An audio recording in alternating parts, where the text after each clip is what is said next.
Amber, final topic in the stimulation and the preparation of the ovary to retrieve the eggs is this trigger shot.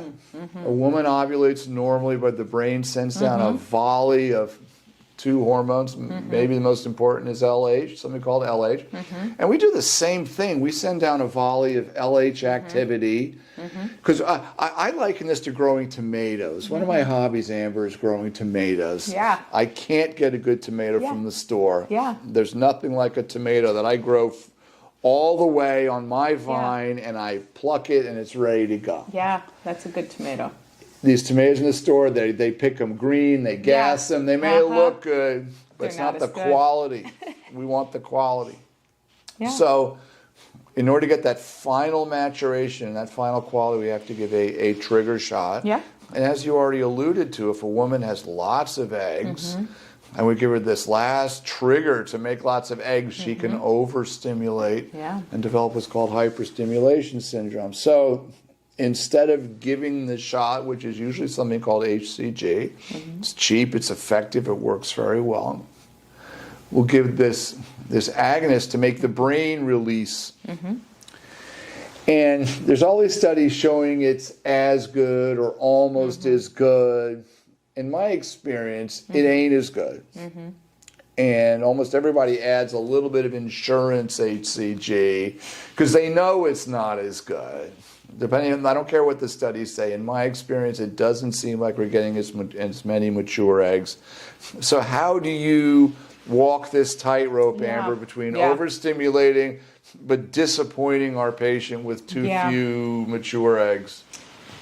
It is a tightrope, and I think I always say we have 2 jobs. We have to keep women safe and try to give them the best outcomes. Safety first. Safety first. Yeah. So I think safety is still very, very important. And so, I still do a good amount of Leuprolide or Lupron-only triggers. I think there's some interesting thought behind how it pushes FSH and LH in the brain. So sure, they both come out. They do, and so there is this concept, and I think Mitch Rosen published on it, that this whole boost, we call it now. Do we give a boost of FSH if we use HCG, which is a whole other thing. We call it the boost, right? So it's an interesting thought that, you get both FSH and LH in that situation. And once we start giving HCG with it, sometimes I think, well, we might as well just do HCG, because even in small amounts, it's still going to last. It's a longer lasting trigger, right? Right. I'm with you in the sense that there are definitely women that get better egg maturity with HCG sometimes. So we lean that way.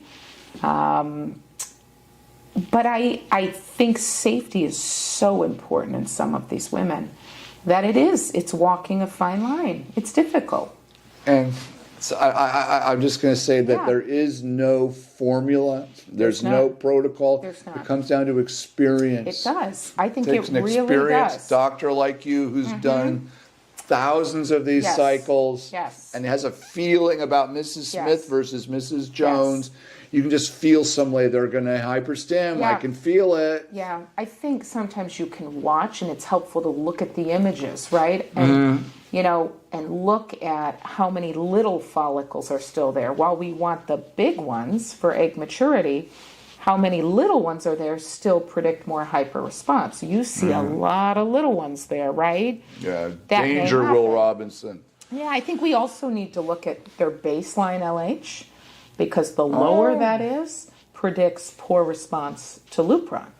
So if it's under 2 at baseline, the odds of failure, if it's under 1, the odds of failure can be, above 20%. If it's 1 to 2, it might be still around, single digits or 10 even. If it's over 2, the odds of failure is pretty small. So the baseline LH is incredibly helpful in helping to predict. My nurses know all the time when we're talking about triggering a patient, I say, what's her baseline LH? That's a really helpful tool. Well, I am learning something from you. This is very valuable. Yeah. I draw it on everybody. It's that I plan an antagonist-based protocol on.